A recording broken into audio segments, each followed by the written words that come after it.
Good afternoon, everyone. Welcome to a special session we've got today at Carnegie. It's our pleasure to have with us today Dr. Bilyana Lilly, author of the book Russian Information Warfare: Assault on Democracies in the Cyber Wild West, which was recently published by the Naval Institute Press.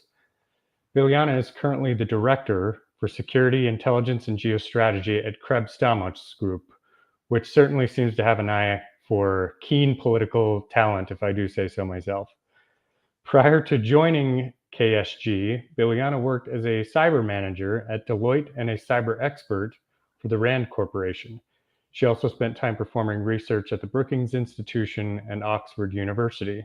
And she's widely published and presented on cyber and information warfare issues at such fora as SciCon, DEF CON, and the Warsaw Security Forum, from which she recently returned. And I've certainly cited her work numerous times myself as well.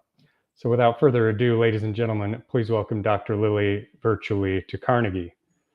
And folks, as you're listening, please do feel free to submit questions in the comments section, and we will address those in just a little bit. But perhaps first we could start at a high level by outlining how Moscow's approach to information differs from a Western or US conception. Dr. Lilly, you've written extensively on this issue, and your book explicitly notes that these differences have specific ramifications for democracies. So why don't we start out with a little bit of an introduction on that note? Gavin, thank you for your intro, and hi everyone. I'm really glad to be here. By the way, I hear you very poorly, so perhaps when we start the question and answer session, you could perhaps write some of your questions in the chat. I don't know why, but for some reason you're cutting off a lot on my end. So hello everyone. My name is Bilyana Lilly, as Gavin already provided an introduction, and he gave me 15 minutes before we go into Q&A. So I will briefly talk to you about why I wrote this book, the main questions that I wanted to answer in it, the frameworks that I built to answer them, and some of my main conclusions. And I'm more than happy to elaborate on any of the points that I bring up during our Q&A. So I started writing this book in 2016. It was a product of my PhD at the RAND Corporation. And initially, I didn't think that I'm going to cover cyber operations or election interference. I was interested at that time in missile defense. I had spent some time at the United Nations, specifically at the Conference on Disarmament in Geneva, and I was interested in the weaponization of space and Russian foreign policy and military policy. But then, like many of you probably, I lived through Russia's interference in the 2016 elections in the United States, and I saw how the US government responded to information about Russia's interference in different stages. And it's no secret at this point that we were largely unprepared for that particular interference. And if you remember, before the November presidential elections in the United States in 2016, we started learning about two Russian state-sponsored APTs, or Advanced Persistent Threat Actors, APT-28 and APT-29, and we started learning that they had infiltrated the DNC, or the Democratic National Committee, and also emails of some of the campaign members of the Hillary Clinton campaign and other politicians. And those groups started to strategically release information that they siphoned from these networks at key points as the election was unfolding. And the US government, media, researchers covered that information, and the understanding or the prevalent perception at that time was that we were largely unprepared for that type of hack and leak operation. Now we call it hack and leak operation. And US government was discussing how exactly to respond, whether to call Russia on the fact that the Russian government was behind these operations and what to do.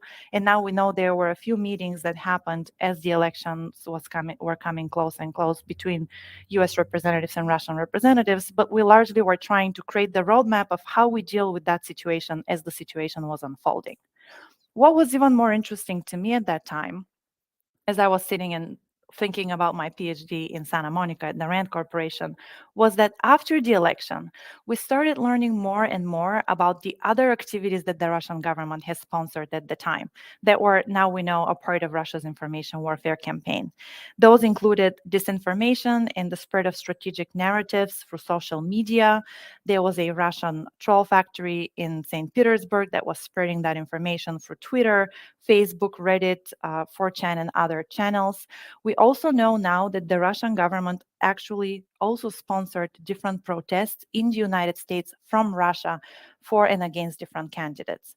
So with this book, with my PhD and this book, I wanted to understand, where has the Russian government used similar actors and similar tactics in other NATO member states to disrupt democratic processes and interfere in elections, specifically using cyber operations and other activities?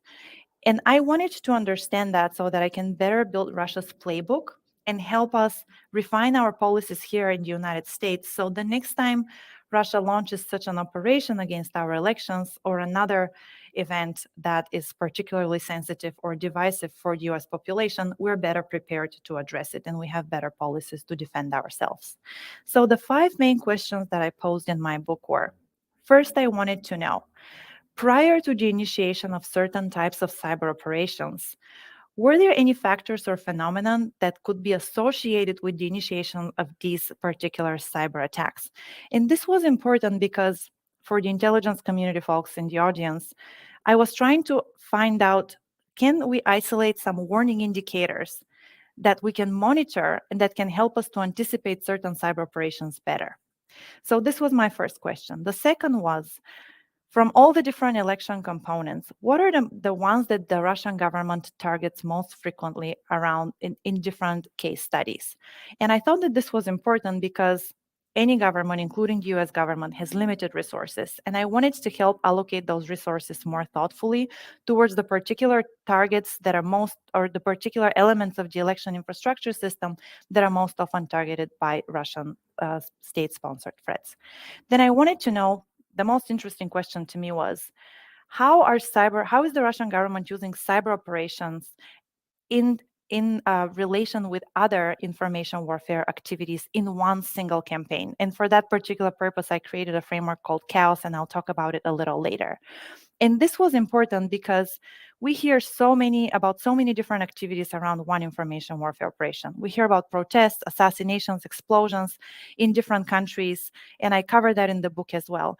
But everything seems to be messy and chaotic, and we don't really have a standardized way to report on these different operations. And I think it is important because we can not only elaborate on Russia's playbook, but we can also discover patterns across the different cases and identify critical junctures where we can intervene most effectively with policies to try to counter the different activities that the Russian government is behind.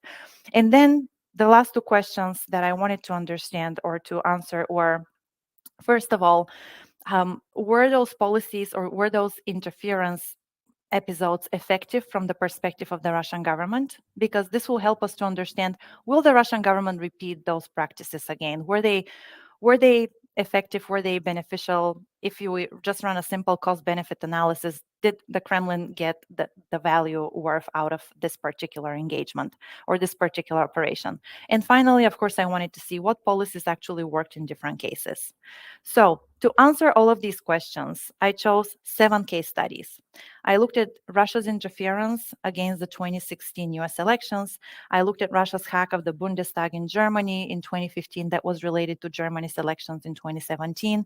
I looked at Russia's hack at the Labour Party in Norway, Russia's interference against the Macron, then candidate Macron's campaign in 2017 in the French elections. I looked at Russia's DDoS attacks against Bulgaria's elections and then against the elections in Montenegro in 2016. Those were my case studies. And then I went methodologically and systematically about answering every question with the information that I collected from these 7 case studies. So with regards to the first question, were there any factors associated with the initiation of particular cyber operations that the Russian government launched in the different cases? in order to answer this question, there wasn't really a framework that has been applied to answering this question before. There's a lot of literature that highlights one factor or another, but there wasn't a systematic comprehensive study conducted to answer this question. So I used a case study method called QCA, which is qualitative comparative analysis.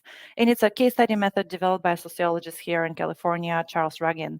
And to very much simplify the very well-defined framework, the method stipulates that if there are factors that are consistently present in cases where a particular phenomenon occurs, and those same factors are consistently absent in cases where the phenomenon doesn't occur, then there is a chance that, or likelihood that, the particular factors are associated with the initiation or the occurrence of that phenomenon. So across the 7 case studies, I used, in order to define my dependent variable, which was types of cyber operations, I looked at the types of cyber operations that the Russian government has initiated or launched against election IT infrastructure. And it turns out that they primarily are disruptive of cyber operations that we can categorize as availability compromises, or they compromise the availability of data or systems, and confidentiality operations, which compromise the confidentiality of data. And it turns out I looked at different factors that various scholars and decision makers have listed as potential reasons why a certain operation has occurred, or cyber operation has occurred. And when I conducted the analysis, it turned out that the only factor that's consistently present around cases of availability attacks and consistently absent around cases of confidentiality attacks is whether the particular country was a member of the Eastern Bloc of Soviet states or communist states or not, which to me was an interesting finding. Basically, what this tells you is that the Russian government uses more disruptive, noisier cyber operations against countries that are former communist states. And it uses more sophisticated, subtle cyber operations against countries that are not members of the post-Eastern, or the former members of the Eastern Bloc. And this is interesting because I expected that differentiation to be based on whether the state is a NATO member or not a NATO member. But it turns out even in NATO member states, the Russian government tends to be more aggressive in cyberspace, or the information space, as the Russians call it, against states that are still members of NATO but have a communist legacy. And to me, this suggests that the Russian government feels ethnically, culturally, religiously more entitled to interfere in states that have a communist past. And in my particular case studies, those were Montenegro, Bulgaria, and Estonia. So, and also, I think those are the most interesting cases because a lot of the information that I collected for each of them hasn't been really compiled before in this manner. So this was the first question. The second question: which are the most frequently targeted components from the election infrastructure? I created my own map, and I called it a hack map because it's basically a heat map of the different election components across different countries, and it has 3 categories. And I'm showing the number of times that each component has been hacked in different cases. And it's a type of a heat map, and I call it a hack map because it's the hacked components. I thought it was a catchy phrase. I hope it picks up. And in that particular, the answer to that particular question is political parties, which to me suggests the most often targeted and most often compromised element of the election infrastructure that the Russian government focuses on is election parties. And what this tells me is that we may consider increasing resources for cybersecurity awareness and training of election officials, boosting and strengthening the defenses of the networks of political parties to ensure that they're not as vulnerable as they were in the past. And this has been done through NGOs at the moment. There's some government funding as well going in that direction, but there's a lot more than we can do in this respect. So the third question, and the most interesting one to me, was exactly how are cyber operations integrated with other elements of Russia's playbook, short of war? Let's call them like that. And a lot of you in the audience probably have heard many times the term information warfare, but this is generally, for those of you that don't know it, I'll quickly summarize. It's Russia's version of its military strategy, military doctrine, that stipulates that there is a constant confrontation in the information space between states, and information warfare is conducted for the purposes of disrupting the technological and digital infrastructure of the adversary, but also for the purposes of eroding its entire society or the entire social system of the adversary and inflicting psychological damage. So there is an element of technological disruption and an element of psychological disruption all intertwined in that same concept. So with the CHAOS framework that I created, it stands for Cyber, Hyping Media, and Associated Operations, I wanted to show how all of these elements fit together in one simple page, on one simple page in one simple figure. And I applied that figure across the different cases. The two main conclusions from the application of that particular framework to the 7 cases that I wanted to share with you, and I'll give the floor back to Gavin, and we'll try to work with the questions, and hopefully the audio works. The two main conclusions that I think are really important to note is that strategic messaging and disinformation from Russian government state-sponsored sources does not stop when the election ends. If there is an election in November, my data shows that the volume of disinformation and strategic messaging that is channeled through Russian state-sponsored media continues after the election. To me, this is in line with Russia's information warfare playbook, which stipulates that the aim of information warfare is not to necessarily put one candidate in office and make sure that the other one doesn't win. But the objective is to erode our trust in institutions, to cause social instability, to make sure that we continue to polarize our understanding of basically our own two parties and to polarize our communities further.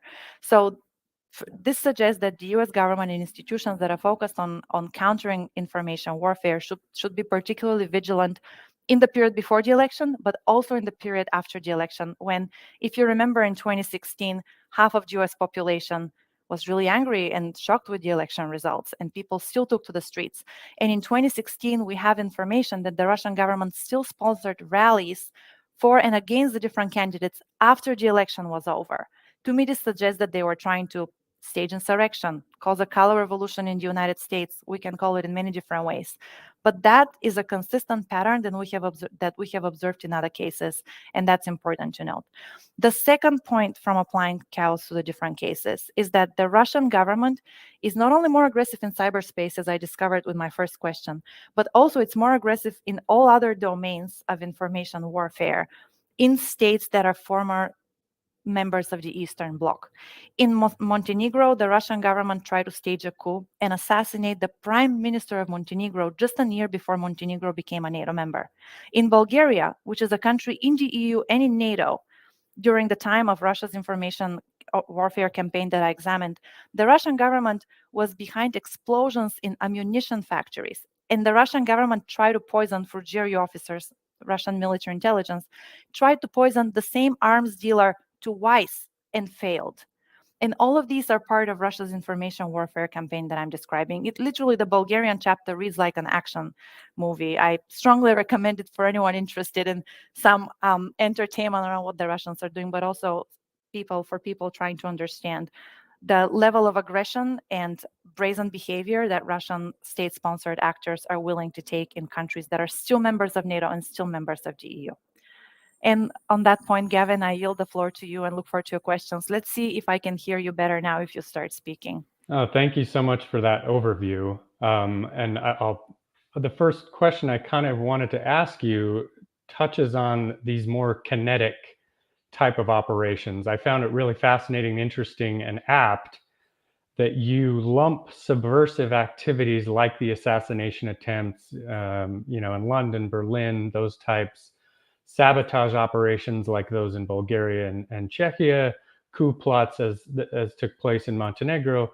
You lump those under the umbrella of information warfare. And I think for people not steeped in kind of the way Russia thinks about that, can you explain a little bit more about why you lumped those together and how Moscow's strategic thought about information entails those types of operations? I'm reading the question. I apologize. I hear you really poorly. I'll even try to remove the headphones. Maybe that's a little better. Can you still hear me well?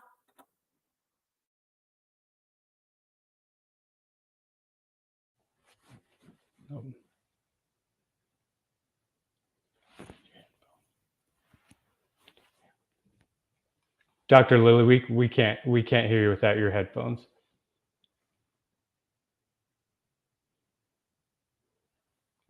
And then we'll need you to unmute as well.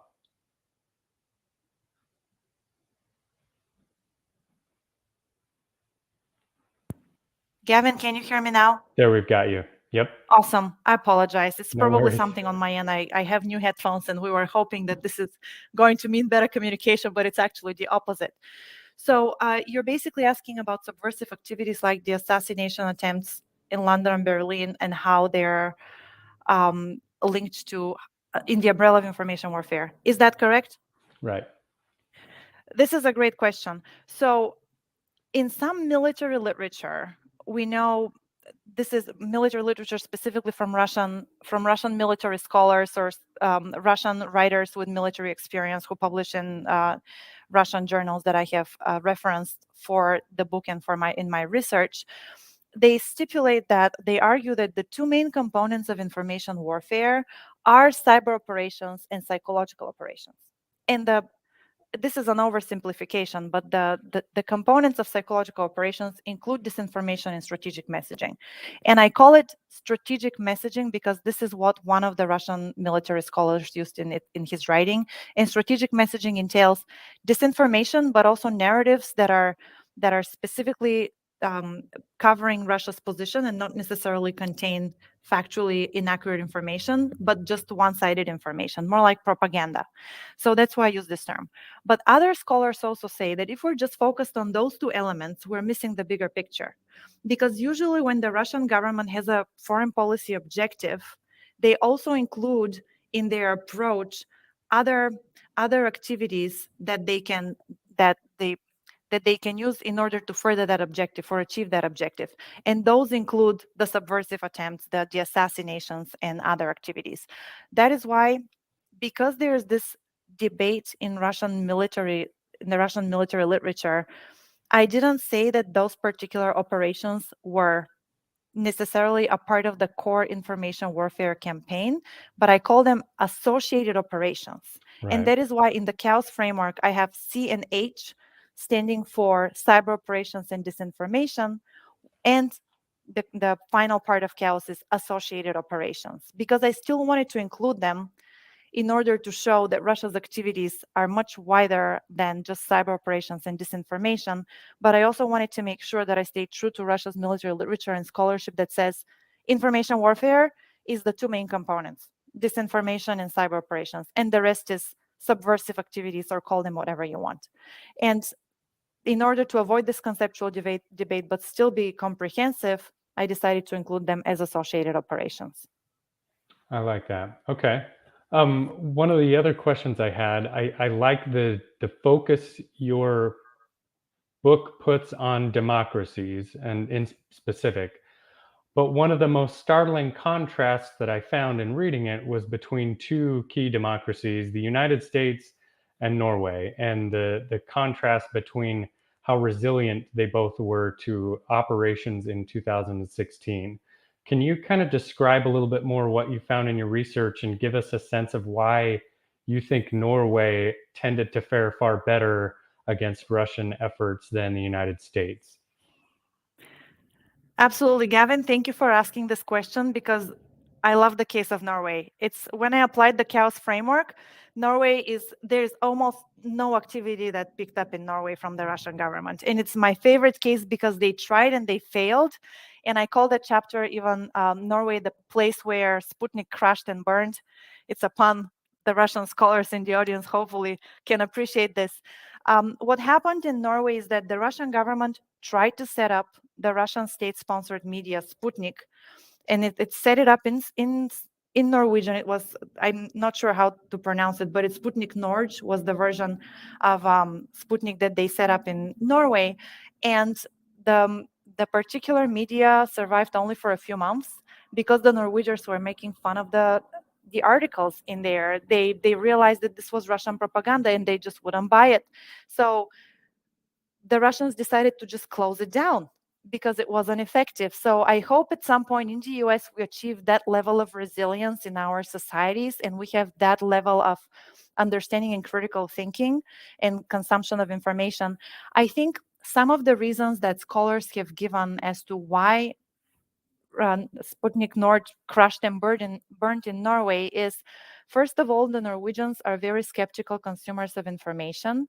They have faced Russian propaganda before, and they have education similarly to Estonians and Finns. I want to make sure that I acknowledge the work of other countries and our colleagues there. They have disinformation training in their schools. They teach critical thinking. They have civics education, and they understand what a fake versus accurate narrative is. They have sources that they trust versus sources that they find suspicious. And I think that in the United States, we can benefit from more education that focuses on training our students at school about how to be critical consumers of information, what disinformation narratives are, how to look at the sources of the information, the author of the particular narrative, the level of emotion in a story, and all of that, and be able to basically critically assess information. Another argument that I have seen as to why Russia's information warfare operations weren't really successful in Norway is the level of corruption in Norway. And that the level of corruption in Norway is relatively low in comparison to the level of corruption in other places where Russia has been more aggressive and arguably more successful in being able to influence policies and processes. Like in Bulgaria, for example, the level of corruption is a lot higher than that in Norway. And when I was writing the chapter on Bulgaria, I couldn't really find a lot of similar patterns in the media that I was examining in comparison to patterns in other case studies like in the United States or France, because there's one of our former presidents of Bulgaria even said that 90% of Bulgaria's media works for Russian overlords or Russian owners, because we have such tight connections to the Russian government because of history. A lot of our politicians have been educated in Russia. There is almost no transparency into party financing and also media financing. We don't know from where particular media outlets and particular parties are receiving their funding. And I specifically will point at ATTAC, which is one of the Bulgarian right-wing parties, and its leader goes to and meets Russian counterparts, and they're openly on good terms. So those channels or unofficial channels, in the lack of transparency into party financing, into media financing, can also lead to the Russian government having more influence in these particular countries. In Norway, that is not the case. So I would say that I didn't speak Norwegian. I had a Norwegian friend help me with some of the information that I'm citing from in my Norwegian case study. I think if anyone is interested in continuing my work, pretty please focus on the Norwegian case, because I think that is a really good example of what we can do better and how we can improve our defenses against Russian election interference and information warfare operations in general. Echo that for sure. One of the great things I liked about your book is you show your math very convincingly throughout. But your methodology in that regard, lends Moscow a pretty mixed report card as far as efficacy goes. The information warfare campaigns you discuss, you kind of outline that espionage and collection of information might be the only success they can truly bank on in terms of cyber operations. Is that fair to say? Gavin, I'm trying to remember, because I know I created a table in which I looked at the different cyber operations and also the different information warfare campaigns in general for each case, and I was assessing whether they were a failure, or whether it was unclear whether they were successful or not. But you're right that one of the clearest cases of success was with the espionage cases. I would say another area that I would consider successful, or another part of the operation that I would consider successful from the perspective of the Russian government, is the DDoS attacks, because they temporarily disrupt networks. And there is the symbolic and the temporal disruption element that has been successful across different case studies. And we know that in all of the cases that I've examined, the countries have recovered relatively quickly from the particular effects of the DDoS attacks, but they still had temporary effects. And the Russian government doesn't understand that those effects are temporary. So I would say the temporary effect of the DDoS attacks was effective as well in a lot of the case studies. And I'm trying to think if there was any other particular element that I found effective. Oh, yes. In cases, so it's really hard to tell exactly what was in Putin's head in each of these particular cases or what the GRU's objectives are. Sometimes we can piece the picture together from their operations, but sometimes it's not necessarily 100% clear. But in some cases, like in Germany and Montenegro, where the Russian government interferes during election processes. Yes, it is true that in Germany in 2017, Merkel's party won. And in Montenegro, the party that was pro-NATO won. But in both of those cases, the parties that the Russian government supported that were pro-Russian gained seats in the parliaments of the respective governments. In Germany, the party was Alternative für Deutschland. For the first time, it gained seats in parliament since the Second World War. And we know from research that the Russians did give that party airtime on Russian TV, that the Russians most likely sponsored that party, and also the Russian representatives taught some of the members of that party on how to basically win the election or win more votes. So those elements and the fact that those in Germany and in Montenegro, we had political parties that were pro-Russian that became members of parliament, I think is a huge win for Putin and for Russia. And now we are seeing that continuation come back and affect us even further, or that element come back and affect us even further with the war in Ukraine and the fact that the EU is still pretty united, and so is the United States against Russia's invasion of Ukraine. But the fact that there is now democratic backlash in some countries. We see Hungary, we see Bulgaria trying to slightly kind of break the unity of the EU and NATO with respect to sanctions against Russia and their positions against Russia. This becomes dangerous. So I think the fact that they won seats in parliament is a big deal, and it is a win for Russia. Just expanding on that a little bit, one paragraph that stuck with me from your book that I'd like you to expound on a little bit, and I'll quote here. It says, regardless of whether Russia's information warfare operations achieved their short-term and long-term goals, the media hype about Russia's cyber operations and related activity by itself serves Russia and could be considered as another benefit to the Kremlin. While NATO member states and NATO bolstered their cybersecurity policies and US Cyber Command was led to pursue more offensive operations, Moscow could perceive these developments as partially positive because they give the Kremlin perceived cyber power. So particularly in light of some of the unmet cyber expectations in Ukraine earlier this year, do you think the US or the West has overhyped Russian information warfare capabilities?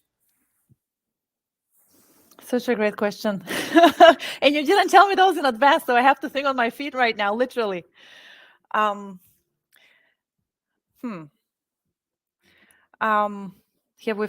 we hyped information warfare capabilities? I think the damage that they've done in Germany and in Bulgaria and Montenegro, I don't think we've overhyped it. I think we actually haven't paid enough attention. I think we've ignored a lot of the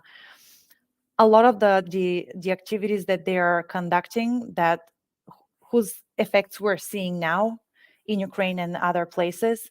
So I would say no. On the contrary, I think we have to pay a lot more attention to what the Russian government is doing in the Balkans and in Central Europe. And we have to build Russia's playbook better and understand all those subversive activities, assassinations, explosions in weapons factories, and how they're related to Russian foreign policy objectives. And I also think that we have to look at the United States and ties between churches and the Russian church, between different political establishments and between different lobbying groups, as well as the National Rifle Association. There are a number of groups where I have seen studies point to potential connections. And I'm not saying there are connections, I'm saying there are potential connections there. We still lack the research to identify exactly all the different tentacles of Russia's information warfare hydra. I would say that I'd rather lean in the other direction and say that we need to examine those different activities more. And that is also to say, cyber operations are not the only element of Russia's information warfare playbook. and associated operations, if we want to stay true to the definition and the conceptual differences there. And if we look just at cyber operations, we run the risk of ignoring the entire forest by just focusing on one tree, which can be very detrimental to our democracy because, for example, recently there was an indictment. I just wrote an op-ed, hopefully it's going to come out this week, but there was an indictment in June or July of this year from the US Justice Department that indicted yet another Russian for sponsoring, for actually paying people to go and physically protest in the Capitol building of California and in other locations. So the Russians are actively trying to sponsor actual protests and social insurrection in the United States. And that is an element of their playbook that I think we have to pay more attention to. That'll be my answer. So that's a good segue into one of my next question. The 2022 midterms are fast approaching, as you know. You do a lot of discussion in your book about the different components of political infrastructure, and you break them into two kind of sections: the facilitating and the electoral. Can you talk about what that distinction means for anyone who may be listening who is a practitioner in the election security space that might be seeking some insights from your book? Absolutely. Thanks for this question, Gavin. In the book, I wanted to look at the election infrastructure in general across the different cases. And I wanted to make sure that I include the different components, such as political parties and political campaigns and media that covers elections, because often I came from the RAND Corporation, and for 3 years I actually worked on a risk assessment tool for election infrastructure that we designed that right now CISA uses. It's on CISA's website, the risk tool that a lot of different local election officials are using to see which components of the election infrastructure are more vulnerable. So in a lot of the work that we did, we kept on being worried about the potential disinformation campaign that starts from a media account being hacked, for example, AP, and then information that a particular part of, let's say, a county, but the votes have not been counted properly, or there was an election fraud there. And although this particular element may not be true, it has already spread through media, through other social media channels, and people start to believe it, and this leads to instability or erosion of the democratic process and trust in the entire election system. So those were elements that weren't included in the core election infrastructure that CISA designated as critical infrastructure in January of 2017. And I guess to take a step back from this and just explain to our audience, as a result of Russia's interference in the 2016 US presidential elections, CISA created a basically designated the election infrastructure, the core components of the US election infrastructure as critical infrastructure in January of 2017. And those core components included voter registration records, the actual voting machines, and so on. But they focus primarily on the actual IT infrastructure and physical infrastructure of the elections, which is fair. This is what CISA is focused on. And I use that particular categorization of the election components as the core infrastructure of the elections. But then there's this facilitating infrastructure around that core infrastructure, which includes political parties, political campaigns, volunteers that are involved in running the elections.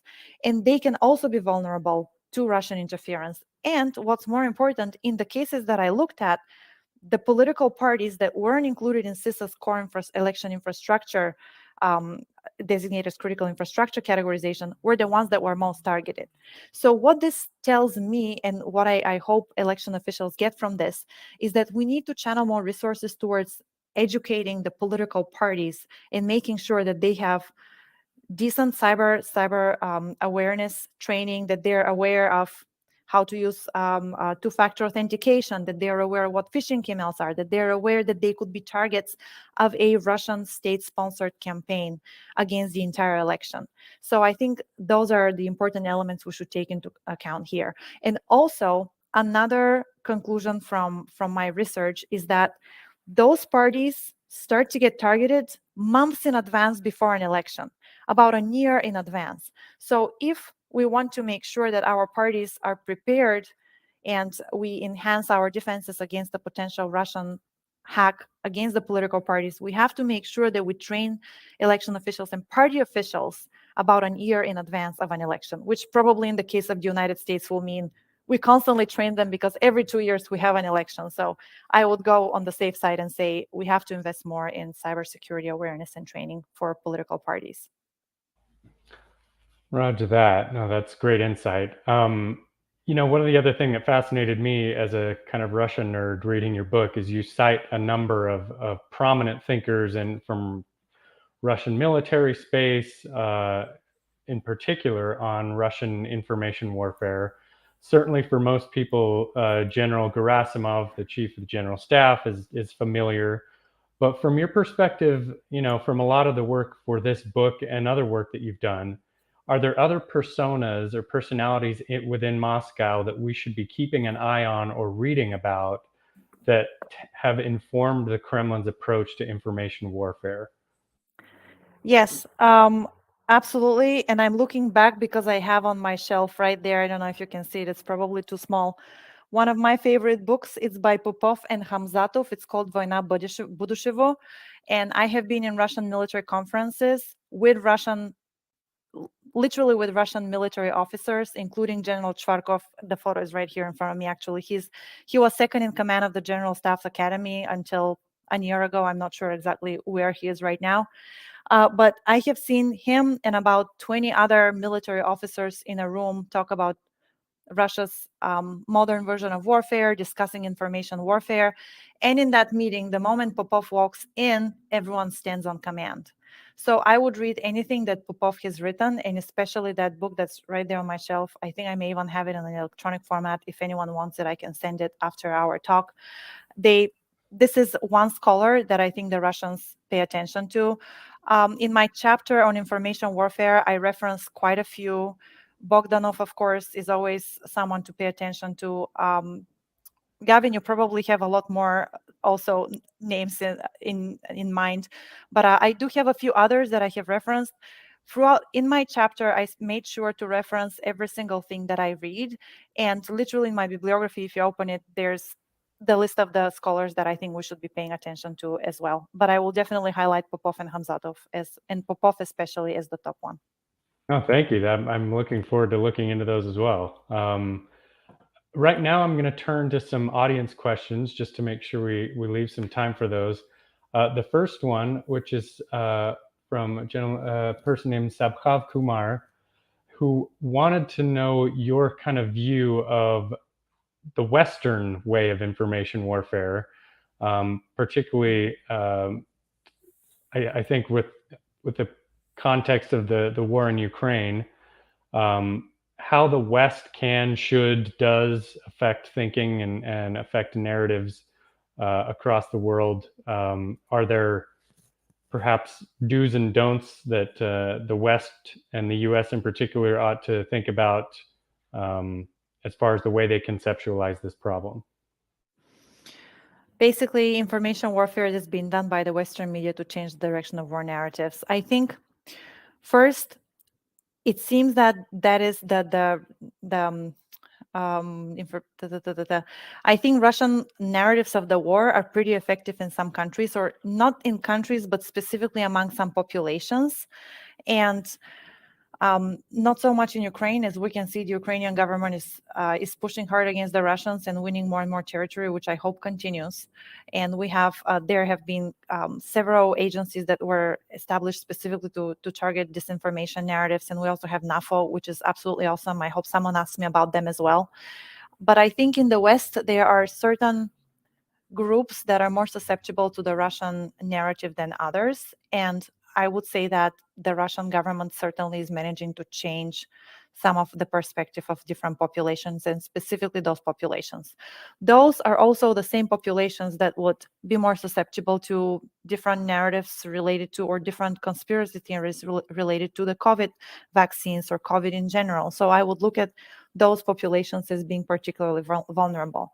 What I think is missing in our methodological space, and I very much hope someone picks up on this, and I even have some protocols that I propose on how to conduct these studies in the footnotes of my book.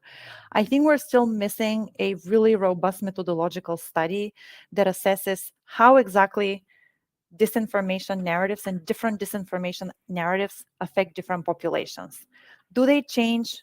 What types of scenarios and what types of narratives affect people's behavior versus what types of narratives affect people's opinion, because those are different. If you have a particular narrative about a politician and you are about to vote for that politician during the election anyway, although the narrative is negative, would the narrative change your mind to the point where you're just angry at the politician but still vote for them? Or would that particular narrative change your perspective to the point where you go and you vote for the other politician? Or is the narrative changing your perspective to the point where you just stay home and don't vote? So I think we still need to assess methodologically what the different effects of narratives are. But at least with regards to people's beliefs and opinions, they have been changed in certain populations because of Russia's approach to the war, for sure.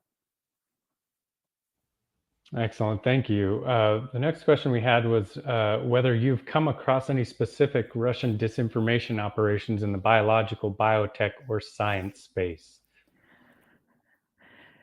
I mean, you just start with the biolabs that the US supposedly, and this is disinformation. Just want to make sure that no one cites me on this. The biolabs that the US has created in Ukraine, like that, there's so many ludicrous theories, yes, and there are, and specifically with regards to COVID, there were also a lot of disinformation narratives. I don't know if they specifically started from Russia, but they were reflected or covered in Russian state-sponsored media and social media media platforms that are likely linked to the Russian government, or at least sponsored by the Russian government in one way or another. There were reports that the COVID vaccines were inefficient. There were reports that the COVID in general was created by either the US or other governments with the purpose of harming the different populations of different countries. Like just the space abounds with ludicrous theories. I'm repeating again, this is disinformation. And one thing I want to note here, the narrative doesn't matter. To the Russian government, what matters is that they distract us and they erode our trust in our own democratic systems. So the narrative could be about biolabs that the US has created in Ukraine, again, disinformation. The narrative can be about COVID vaccines not being effective, again, disinformation. It doesn't matter. As long as it's a topic that is sensitive to the particular population, and the population can get angry over that particular topic and become more and more polarized in their opinion on one end or the other of the particular topic, then the Russian government will be on it. I would add to that as well that there's some great oral histories at GW University and elsewhere about the Nunn-Lugar Act and the kind of genesis of that effort to the Cooperative Threat Reduction Program to go into then post-Soviet countries and help them manage stockpiles of chemical and biological weapons that they did not have the know-how or the capacity to manage. But the only thing that was missing to that very successful foreign policy push by the United States was an informational accompaniment to help make it more familiar and transparent and understandable to the host nation populations. And in the vacuum of that information, it presented Moscow with quite an opportunity to kind of frame disinformation narratives around certainly chem and bio labs, as you're now seeing and continue to see around Ukraine, Georgia, Kazakhstan, and elsewhere. Let's see, just looking at a couple of other questions. There's one here about, now I did want to dig in a little bit on the question that you raise about the different approaches that Moscow takes toward the former Eastern Bloc states versus Western ones, and how the sophisticated cyber tools seem to be reserved for the latter, while the more kind of disruptive and, dare I say, coercive tools are deployed towards the former. Can you kind of elucidate on that, and what does it imply about NATO as an entity? So what does, Gavin, I'm basically reading your question here. What does Russian information warfare imply about NATO and its operations, given that the differentiation was between Eastern Bloc nations and nations that were not parts of the Eastern Bloc? Am I understanding this correctly? Correct. Awesome. I think what it means is that we haven't been paying attention, and by we I mean NATO, and that I think we perceived for a long time the narrative was NATO countries, Russia is not going to interfere against NATO countries militarily, which is true. There is a certain level of restraint that they're exercising when it comes to conventional military operations. But I think that that level of restraint and that deterrence, we're not seeing that in cyberspace or the information space in general, or in the subversive measures that the Russian government is using. So we have and I haven't thought about this, so I'm formulating it right now. I apologize for babbling a little, but I think we have deterrence works effectively against Russian conventional military operations or military aggression against NATO states, but deterrence doesn't seem to work effectively against all the other measures short of war that the Russian government is using against NATO or NATO member states. So I think that's where we fall short of explaining where the red lines are and what the consequences of Russia's activities are. The fact that the Russian government can blow up weapons factories in Bulgaria, and from a podcast that I did a few days ago, we discussed this, the idea that there were also explosions in the Czech Republic. And I haven't conducted research on this, but I would be really interested to see if the Russian government was behind them as well. So we potentially allowed that to happen. There were definitely two assassinations, attempts to assassinate a big Bulgarian weapons dealer who was a very powerful man. And the members of the people that tried to assassinate him were two GRU officers or Russian military intelligence officers. And we know that now, and there are no repercussions for them. The fact that there were also Russian military officers that tried to assassinate the prime minister of Montenegro, and they were let go and there were no consequences for them. There was a trial, and then the trial was dropped from the Montenegrin government. That, for me, is a failure on our part to address Russia's subversive behavior or information warfare operations and associated activities in our backyard. So I think we have to pay more attention to all these activities that the Russian government is behind and hold them accountable. That'll be my position. It's a great question. Then this next one is something somewhat follows on that. How do you think about, particularly in the context of a conventional war in Ukraine, Russia seems to have had limited success in cyberspace. Do you think perhaps cyber is simply more powerful during quote unquote peacetime? It's a really interesting way to put it. In Ukraine, so with one caveat here, the war is atrocious. It is the first large-scale war of this type that we've seen since the Second World War. So cyber is only one part of a horrible, horrible war that we should make sure ends as soon as possible. But with regards to cyberspace, because the war is still ongoing, we're still collecting information on how effective were cyber operations against a particular target or within a particular phase of the war. I would say, following and continuing to read, I'm sure that in the next few years, information about this will keep coming up, and we'll probably change our opinion several times on whether cyber operations were effective or not, and how exactly and to what degree. But what I'm seeing so far is that, quoting Viktor Zhora, one of Ukraine's cyber representatives, there were over 1,600 significant cyber incidents since the beginning of this year against Ukrainian targets.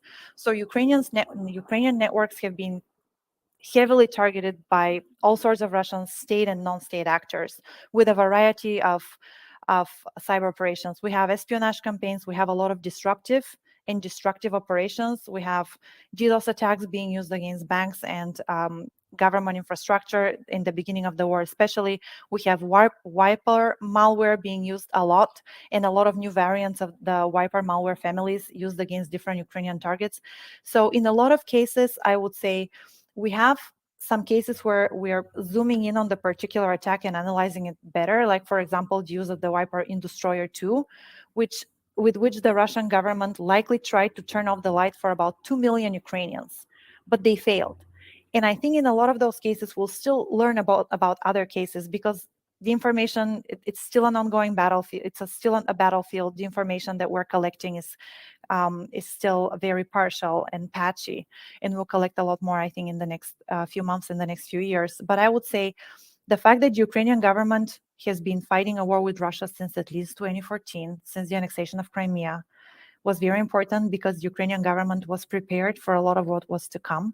We also know that a lot of private sector companies have helped Ukraine. We have Microsoft, Google, Who am I missing? I'm missing a few other really big names. Amazon, Starlink is being helping, and kudos to Elon Musk for actually continuing to support Starlink being used in Ukraine. As of yesterday or the day before, there was a discussion on him wanting to have the Starlink being paid by the Pentagon, and now he's allowing it to continue to be operational in Ukraine.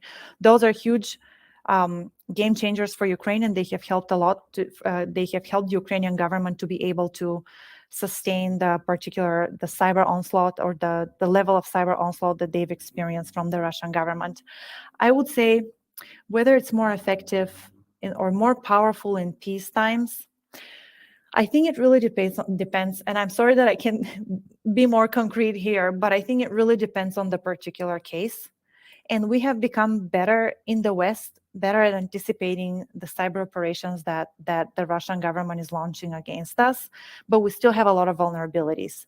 Like now we know DDoS attacks can temporarily destruct structures, networks and systems.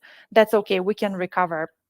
Unless they're in a really critical period, I don't want to say like we should ignore DDoS attacks. We should continue to defend against DDoS attacks and anticipate them and make sure that we have backups and redundant systems so they can we can restore functionality of whatever system goes down during a DDoS attack as quickly as possible. But other operations such as the hack and leak operations that we have seen were effective in 2016 may be repeated because we are a target-rich environment, and there are a lot of vulnerabilities that we have unclosed. And it is not that difficult to launch a phishing campaign against 2,000 individuals. It takes one person to click on a link to gain access to data. So I would say it really depends on the case, and we've gotten better at defending ourselves, but we still have a long way to go.